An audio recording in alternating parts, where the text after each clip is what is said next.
Warm welcome to Ancient Wisdom Timeless Lessons for Modern Life. At the outset, thanks to everyone for recording the observations of the episode missed last week, as I did not post last Friday due to some personal priorities. We are back now with the second episode on Narasimha Avatar, a story by now everyone knows. What makes the story resonate today? In crisp clips, Hiranyakashipu tries to exploit system rules to create unfair loopholes, but truth found a way through. Rule of law versus integrity. Prahalada's story reinforces that standing against systematic toxicity and authority is not disrespect, it is a moral imperative when duty to dharma is threatened. Standing up to the abuse. Now, out of box thinking. The form of Narasimha shows that rigid boundaries can always be redefined by higher wisdom. We will see this in detail. Now, let's move on to some more insights. Please stay till the end of the episode to find out why. You will get the answer. Now, let's move on. Prahalada's actions resemble what we now call peaceful resistance or civil disobedience, but there is an important distinction. Civil disobedience is usually directed toward changing an unjust law or system. Prahalada, however, was not trying to seize power, overthrow his father, or lead a rebellion. He was simply refusing to surrender what he believed to be true. His example suggests that quiet conviction can be extraordinarily powerful. How can Gen Z use quiet conviction to deal with modern institutional or familial pressure? When your society, your boss, or your family puts overwhelming pressure on you, your instinct is either to blow up or give in. But there is a third option: quiet conviction. Quiet conviction is not passive, it is an unshakable, calm refusal to surrender your values. Let's see how to implement that. Stop defending your boundaries. The moment you argue about your choices, you give people permission to debate them. Don't justify. Just state your decision with zero attitude. Next, starve the drama. Toxic authority feeds on your emotional reaction. Be polite. Stay neutral and respond with calm consistency. When you don't panic, they lose leverage. Say to yourself, I refuse to get provoked. Prahalada teaches us that courage is not always loud. Sometimes courage is the ability to say, I understand your authority, but I cannot surrender my conscience. Build in silence. You don't need a dramatic showdown to prove your point. Keep your head down, build your skills behind the scenes, and let your consistency do the talking. You do not have to become rebellious to remain true to yourself, and you do not have to become silent in order to keep the peace. Loud defiance attacks the system. Quiet conviction renders the system's control over you completely irrelevant. Hiranyakashipu did not just ask for power. He built a bulletproof legal contract with the universe. No human or beast could kill him, not inside or outside, not during the day or night, not on land, sea, or sky, not with weapons created or uncreated. He thought he'd rigged the system so completely that justice was impossible. Sounds familiar? It's every corrupt institution, every impossible bureaucratic loophole, every rigged set of rules we deal with today. What does the form of Narasimha teaches us about navigating complex systems, legal loopholes, or unbeatable administrative red tape today? Narasimha's form offers a surprisingly modern lesson. When a problem is created by rigid thinking, the solution may require creative thinking. He did not smash or break the rules. He read the fine print. Narasimha did not break Hiranyakashipu's legal terms. He bypassed his imagination. He transcended the limitations of the rules. Genuineness is not breaking the rules.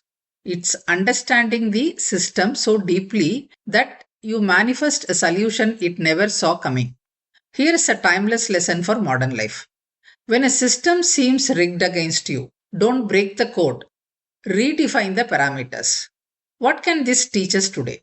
Whether you are dealing with bureaucracy, legal procedures, workplace policies, or institutional barriers, emotion alone rarely helps.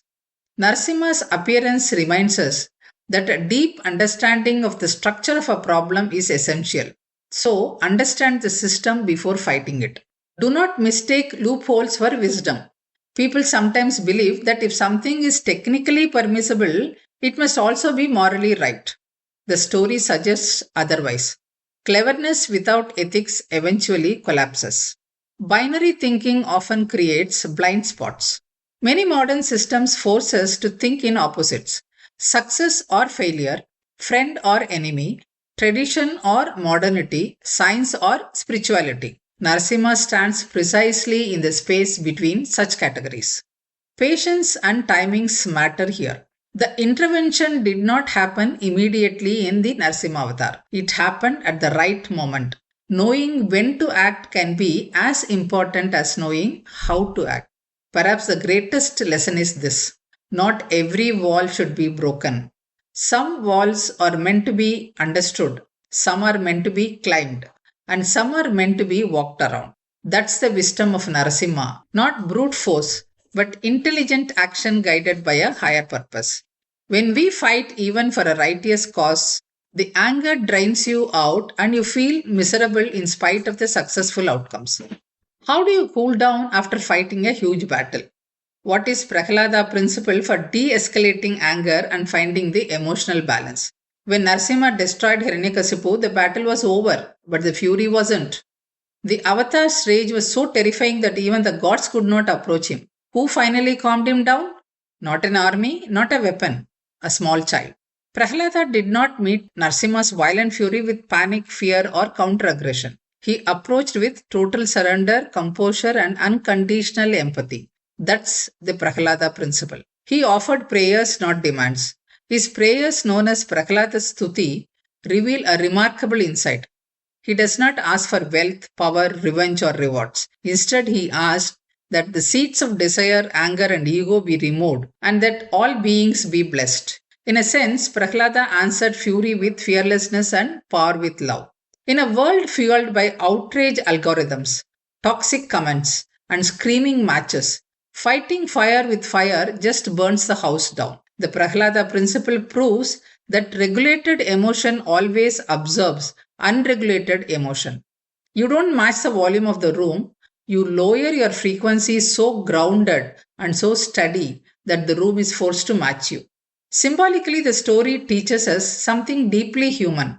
After a great conflict, three things are necessary: a pause, a return to purpose, a reminder of love and compassion. Prahlada became that reminder. Modern psychology tells us that intense emotions are not always extinguished by resistance.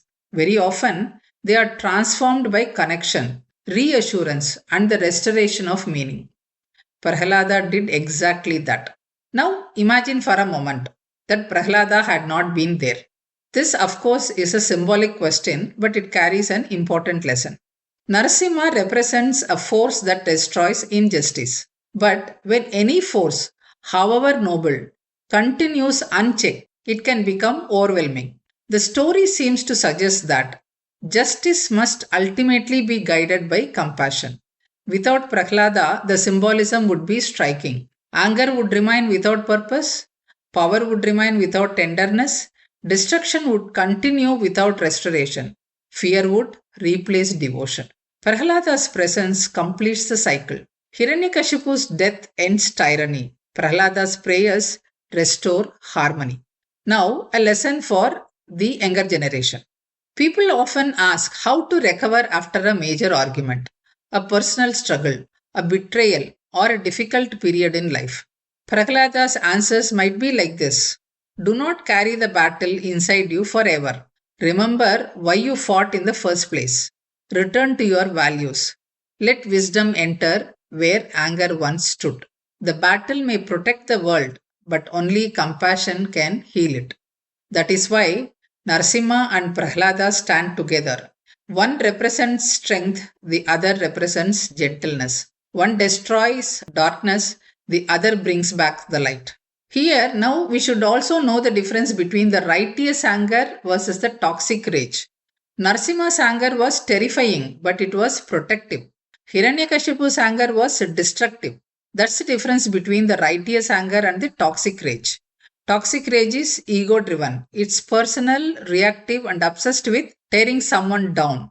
It burns everything in its path, including the person holding it. It leaves you exhausted and bitter. Righteous anger is value driven. It's targeted, intentional, and focused on protecting what's right or standing up against systematic injustice. It does not want to destroy for the sake of power. It wants to clear the path for justice. Narasimha did not destroy out of personal malice. He intervened to protect innocence. When you stand up against unfairness today, ask yourself one question. Am I using anger as a tool to protect a value, or am I using rage as a weapon to feed my ego? Now comes the climax question. What does the God in the pillar mean in the hyper digital virtual world? Does this narrative make any sense in today's modern world? That's a wonderful question because it brings an ancient story into a very modern world. When Hiranyakashipu pointed to the pillar and mockingly asked, "Is your God here?" he was asking a deeper question. Can truth exist where I cannot see it? Prahalada's answer was equally profound. Yes, the divine is everywhere. In today's hyper technological and digital world, the pillar can be understood in several ways. Let's see how. The pillar represents the unseen reality behind what is visible.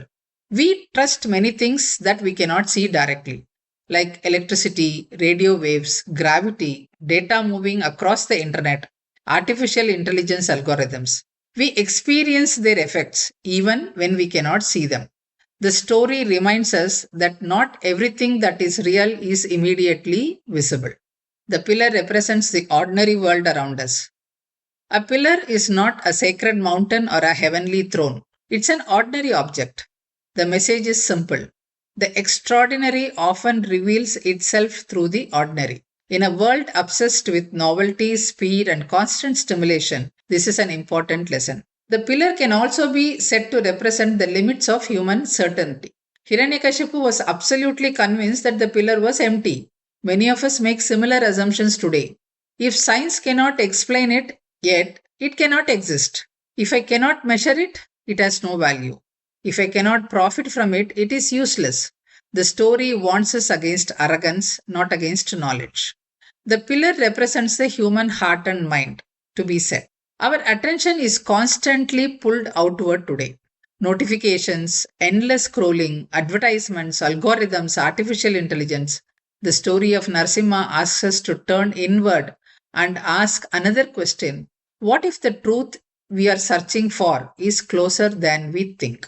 A teenager of today with an attitude of Hiranyakashipu might ask you, "Is your God in your smartphone?" Prahalada might answer, "No, but God is present in the wisdom with which I use it." Or, to be more precise, the answer could be, "Yes, God is present in the smartphone too, just as He is present everywhere." But the more important question is whether wisdom is present in the person using it. Hiranyakashipu's error was not that he looked at the pillar. His error was that he believed that the divine could not possibly be there. Likewise, the question today is not whether the Lord is present in technology. The deeper question is whether we recognize His presence. From a Visishtadvaita perspective, this becomes even clearer. The universe itself is understood as the body, sarira, of the Lord, while the Lord is the indwelling self, sariri. Therefore, everything exists in Him and is sustained by Him. From that standpoint, the answer is beautifully simple. The Lord is not absent from the smartphone. The Lord is absent only from the awareness of the person who forgets Him. It is not about the presence of the Lord alone. It is about where we choose to look for the truth. Rather, do we have the awareness or wisdom to recognize Him? Am I right in the understanding? Yes, that's a very beautiful way of understanding it. The issue was never whether the Lord was present. Prahlada had no doubt about that at all. The issue was whether Hiranyakashipu had the vision to recognize that presence. In other words, the question is not where is God? The question is how do we learn to perceive what has always been there? This is exactly what makes the pillar episode so profound. The pillar itself is ordinary. The difference lies in the awareness of the observer. Hiranyakashipu saw only stone. Prahlada saw the Lord's presence. Narasimha's appearance revealed the truth that had been hidden in plain sight.